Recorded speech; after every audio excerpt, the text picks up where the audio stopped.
একদম জরুরি শেয়ার করে দেন। এই স্ক্রিনের নাম্বারটা দেখতে পাচ্ছেন, এই নাম্বারে যোগাযোগ করবেন। আজকে কাহিনীটা শুনি ভাই আমি থাকতে পারলাম না, কসম ভাই।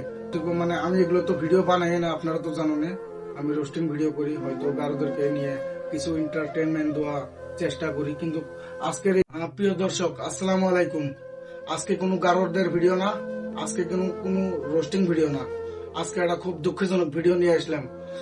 প্রথমে বলি ভাই ভিডিওটা শেয়ার করে দেন। এই ভাইটা কিন্তু অনেক দুঃখতে আছে, অনেক কষ্টতে আছে। কিন্তু এই ভাইটার নাকি ওয়াইফ হারে গেছে। তো ওই ভাইটার মুখে শুনে নেন আপনারা একটু। এখন তো দিই 5 দিন হয় হারাইছে। আচ্ছা তো বাপের বাড়ির কথা কয়া গেছে, প্রতিদিন নিখোঁজ হচ্ছে। আমরা মানে ফোন করছে ইসিয়ার থাই গভীর থাই, তো ফোন করে নিয়ে গেছে। তা আমি ভিডিও সাপ করলাম বলে আমি তো ছুঁয়ে আসি, বুঝছো। ওরা আমি হেলা গেল, ওরা 1-7টা টাইমে ফোন করছে। আমি ফোন করার পরে বলে ওরা ফিরে কল নাইকে ভিডিও সব আসে নাইকে, বুঝছো। তারপরে আমি আসলাম, বাড়ির মধ্যে আসলাম। আচ্ছা, যাই হোক 5 দিন থাকে আজকে খুঁজে আছে, ধরা পাওয়া যাচ্ছে না। তার সাথে সাথে কিন্তু একটা খুব দুঃখজনক বিষয়, দুটা ছাওয়া আছে, ছোট ছোট দুটা ছাওয়া শুতে নাই হয়ে গেছে। আছে।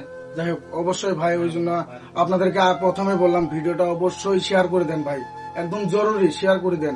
এই স্ক্রিনের নাম্বারটা দেখতে পাচ্ছেন, এই নাম্বারে যোগাযোগ করবেন। আচ্ছা ভাই, আপনার ওয়াইফের নাম কি আর কই থাকে? আরজিনা খাতুন, থাকে কই? বাগাচর, আচ্ছা যাই হোক, আপনার বাড়ি কই? চুপডাঙ্গা। আচ্ছা, মানকাচর জোরডাঙ্গাতে থাকে আর কি। আচ্ছা, আপনার শ্বশুরের নাম কি? আবু তালেব। আপনার শরীর নাম? ভাইমে। তারপর আপনার ওয়াইফের নাম কি? আরজিনা। তো যাই হোক ভাই, দুঃখজনক বিষয় একটা, খুব কষ্ট লাগলো আমার শুনি। মানে আমি এগুলো তো ভিডিও বানাই না, আপনারা তো জানেন আমি রোস্টিং ভিডিও করি, হয়তো গারোদেরকে নিয়ে কিছু এন্টারটেনমেন্ট দেওয়া চেষ্টা করি। কিন্তু আজকের এই কাহিনীটা শুনি ভাই আমি থাকতে পারলাম না, কসম ভাই। প্রথমে বললাম আপনাদেরকে ভিডিওটা শেয়ার করে দিবেন ভাই, অবশ্যই। আচ্ছা যাই হোক ভাই, প্রিয় দর্শক, আমার যতগুলো ভালোবাসার মানুষ আছে সবাইকে বলতেছি